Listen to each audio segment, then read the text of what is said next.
Magpaakay ka. Magandang araw po. Kape at pandasal na po tayo. Ito po si Cardinal Chito Tagle.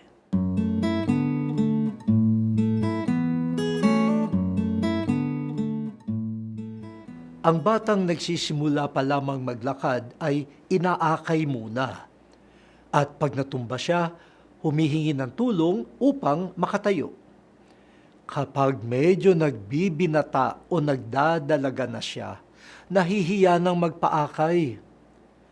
Kaya ko ito mag-isa, matanda na ako. Meron namang ibang may edad na ayaw magpaakay kahit masakit ang tuhod at likod. Lumayo ka, baka isipin nila matanda na ako. Kaya ko ito. Nakakatawa tayong mga tao. Hindi maintindihan kung gustong maging matanda o bata. Ang bata, nagpapanggap na matanda. Ang matanda, nagpapanggap na bata.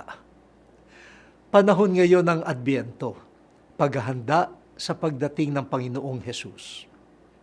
Hahanapin niya ang mga sugatan at naliligaw, hindi upang sisihin at ipagtabuyan, sa halip hihilumin at aakayin niya ang mahina.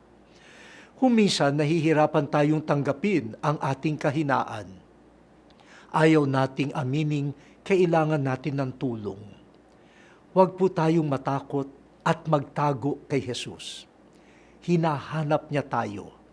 Magpaakay tayo sa Kanya. O Diyos, marami kaming sugat at pagkapilay. Salamat po kay Jesus na aakay sa amin patungo sa iyo at sa ganap na buhay. Amen.